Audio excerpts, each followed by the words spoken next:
You rolling? What happened on 9/11 is a phony, and we've never learned the truth about 9/11. The whole agenda is to create a one-world government where everybody has an RFID chip implanted in them. All money is to be in those chips. And this is given me straight from Rockefeller himself. This is what they want to accomplish. Aaron, what do you think women's liberation was about? We, the Rockefellers, funded that. We funded women's lib. They do whatever they want to do. What we want doesn't matter anymore. It's their agenda, it's their plans that matter. They have all the money they want. They can make all the money they want.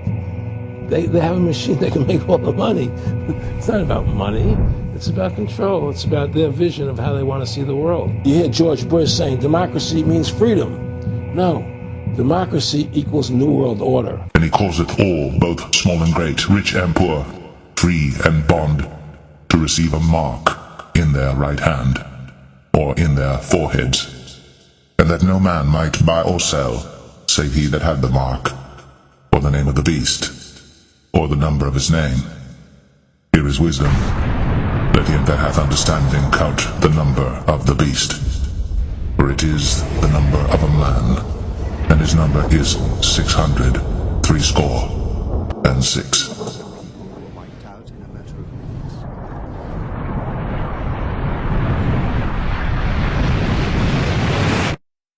Today marks a historic step forward in our national security. Let's go live to reporter Sarah Martinez at the Registration Center downtown.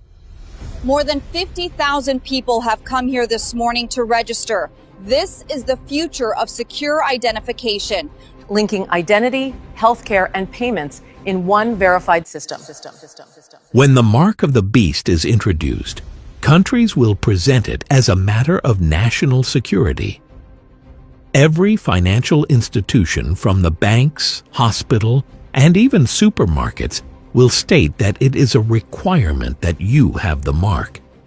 I'm sorry, but without the mark, we can no longer provide you access. Banks won't allow you to access any funds without it, and supermarkets won't allow you to purchase any goods without it. You'll need to get registered before you can shop here, sir. Hospitals won't treat any patient who hasn't been marked. I'm sorry, ma'am, we can't proceed without your digital mark. The mark of the beast won't be branded as evil. No, the mark will be incentivized. Early takers will be offered discounts and access to products and services. Then, gradually, those benefits will be exclusive, only to be available for the marked. They'll call it modern convenience. You'll call it a small price to pay, until the day you can't eat without it. Can't travel. Reminder, all riders must verify digital identity before boarding. Can't breathe in society. I'm sorry, sir, we can't proceed without verification. Unless you bear the symbol. You see, when the mark of the beast is introduced, the Antichrist will make life without it so difficult that many will simply cave into the pressure. People will feel the pressure from society to conform. James Carter, please follow me to room 4. You will see a desperate longing in the faces of people who just want life to return to normal. They simply want to be able to buy and sell freely. They want to work, socialize, and cling to whatever freedom they once had. The price to pay for this? A simple mark on the forehead or on the right hand. When the mark of the beast is introduced, you will see churches will be split down the middle. Pastors who once preached a sugar-coated gospel of comfort will fall silent, exposed under the weight of truth they never dared to speak. I don't know what to say anymore. Some will endorse the mark. Their deception will have no bounds. They will call it a blessing, a new beginning. This is a blessing, a new beginning. They'll say, God understands. And many will follow, blind and relieved to no longer feel the sting of conviction. And he calls it all, both small and great, rich and poor, free and bond, to receive a mark in their right hand, or in their foreheads, and that no man might buy or sell, save he that had the mark, or the name of the beast, or the number of his name. Here is wisdom. Let him that hath understanding count the number of the beast, for it is the number of a man, and his number is 666.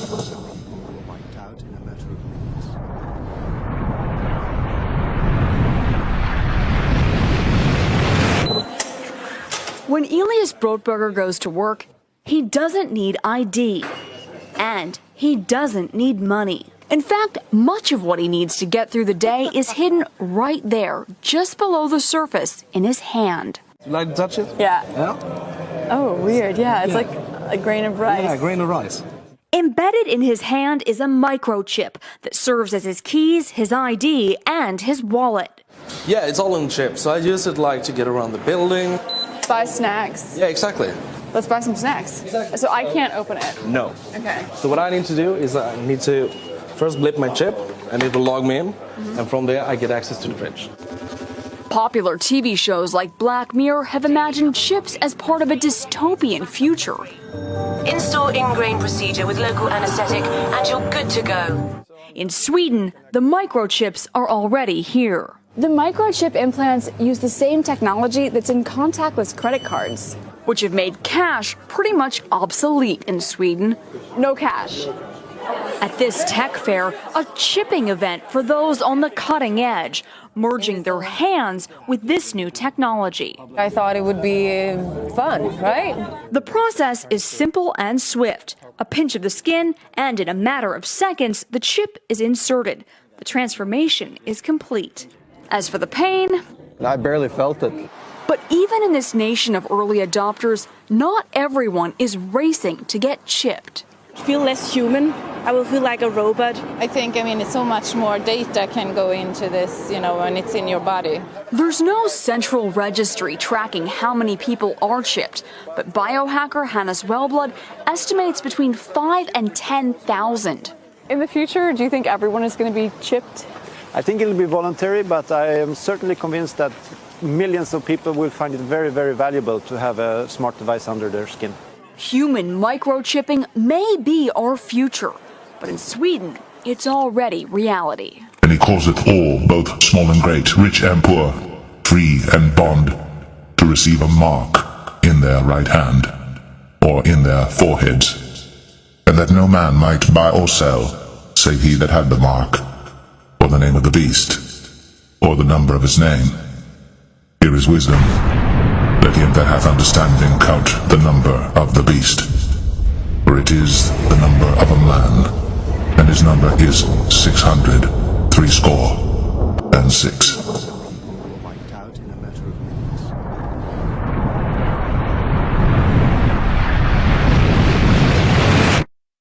And so what's happened is that because they've taught everybody that we're a democracy, which is not true, so then in 1913, they bring the Federal Reserve System into being, right? And now you have this Federal Reserve System, which then in 1913 got the right to create money for the government, when before that the government created its own money.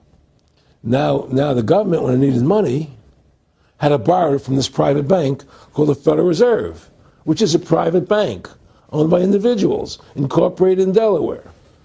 And so what happens is, now the government borrows money from them to fund the government. Then the government says, well, we have to pay these people interest. How are we going to pay them interest?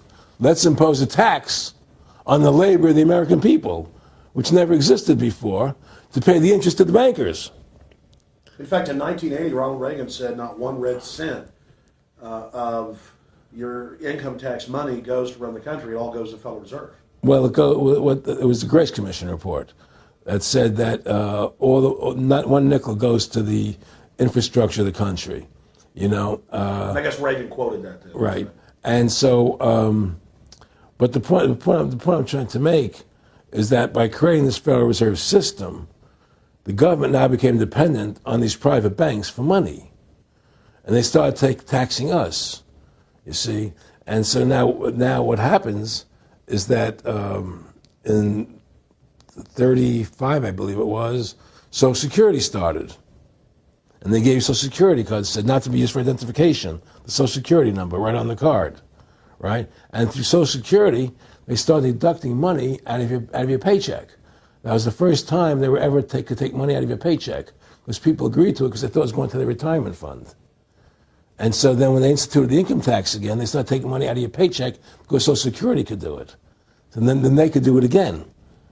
You see what I'm saying? And so now they've even taken control of the tax, the tax payment itself. I mean, literally like you're a slave. They're Right. taking it right there when you make it. Exactly. They don't even trust the public enough to go Send them and a pay it check. themselves, yeah. Right. So they take it out automatically because they know people aren't going to want to pay it. So what's happened is that through the implementation of the Federal Reserve System, the government has become vested in these bankers, and they get their money from the bankers. And so then they impose a tax on us, which makes us more slaves, makes it more difficult for us to survive, right? Giving them more profits. And now what's happened is that through the Federal Reserve System, the bankers have pretty much taken control of our government. It doesn't matter Republican and Democrat anymore, because they're both the same. Neither one of them are talking about shutting down the Federal Reserve System or stopping the payment of taxes, or any of the big issues that face Americans, right? So I had a friend, Nick Rockefeller, okay, who was one of the Rockefeller family, and he, when I was running for governor in Nevada, he came to me, introduced himself to me through an attorney, and we became friends. We started talking about things, and I learned an awful lot from Mr. Rockefeller. And one of the things that we used to talk about was the ultimate plan of the banking industry, what they wanted to accomplish. And the goals of the banking industry, not just the Federal Reserve System, but the private banks in Germany and England, all over Italy, all over the world, they all work together. They're all central banks. And they're all part of the Communist Manifesto. Central banking is one of the major planks of the Communist Manifesto. We talk about America being a capitalistic country, but yet at the same time we have a central bank that plans everything for us, right? And the graduated income tax is another plank of the Communist Manifesto, right? So right there you have two major planks of the Communist Manifesto that have been brought in because of the Federal Reserve System, okay? So the ultimate goal that these people have in mind is the goal to create a one-world government run by the banking industry, run by the bankers, and they're doing it in sections. The European currency, the euro, and the European Constitution is one part of it. Now they're trying to do it in America with the North American Union, right? And they want to create a new currency called the Amero, right? And the whole agenda is to create a one-world government where everybody has an RFID chip implanted in them. All money is to be in those chips, right? There'll be no more cash. And this is given me straight from Rockefeller himself. This is what they want to accomplish. And all money will be in your chips. And so instead of having cash, anytime you have money in your chip, they can take out whatever they want to take out whenever they want to. If they say you owe us this much money in taxes, they just deduct it out of your chip digitally. Total control. Total control. And if you're like me or you, and you're protesting what they're doing, they can just turn off your chip. And you have nothing. You can't buy food.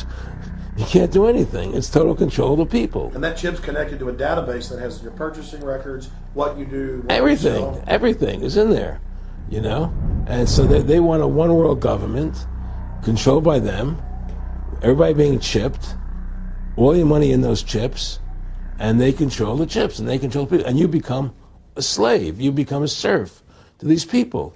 That's their goal. That's their intentions. And he calls it all, both small and great, rich and poor, free and bond, to receive a mark in their right hand, or in their foreheads, and that no man might buy or sell, save he that had the mark, or the name of the beast, or the number of his name. Here is wisdom. Let him that hath understanding count the number of the beast, for it is the number of a man, and his number is 666.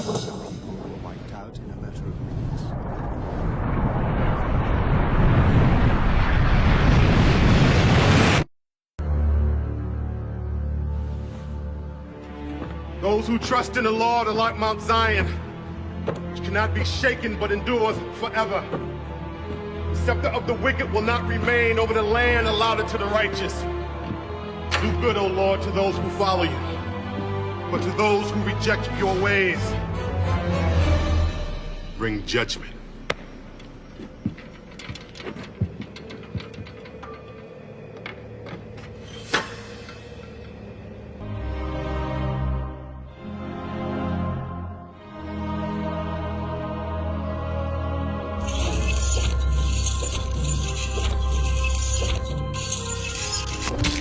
These will be the very people the Antichrist hates and seeks to destroy. The world will mock them. Screens will show their faces, branded as extremists, threats to national unity. News anchors will smile as they read off charges. Tonight, another extremist has been identified, unmarked, uncooperative, a danger to peace. They'll be hunted not because they harm, but because they refuse to bow down to the man of lawlessness. When the mark of the beast is introduced, technology will become the enforcer. Scan complete. Scan complete. No mark detected. Drones, scanners, surveillance will be the eyes of the beast, watching from every angle. Your movements tracked, your choices logged, every purchase calculated. You will not be able to hide in plain sight. The system will see you, and it will ask one question. Are you marked? Families will be torn. Fathers choosing survival, mothers choosing safety. Children begging to be marked just to go back to school. And in that chaos, hearts will break. Love will be tested in a way no generation has ever known. Because when your faith costs you everything, you will find out if it was ever real to begin with.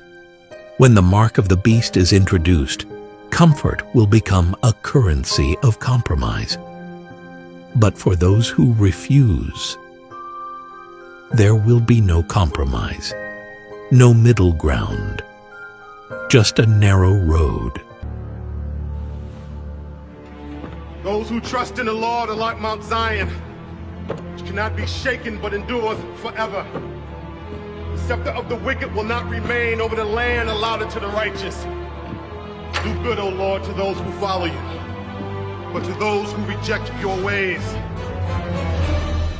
bring judgment. And there followed another angel saying, Babylon is fallen, that great city, because she made all nations drink of the wine of the wrath of her fornication. And the third angel followed them, saying with a loud voice, If any man worship the beast and his image, and receive his mark in his forehead or in his hand, the same shall drink of the wine of the wrath of God, which is poured out without mixture into the cup of his indignation, and he shall be tormented with fire and brimstone in the presence of the holy angels and in the presence of the Lamb.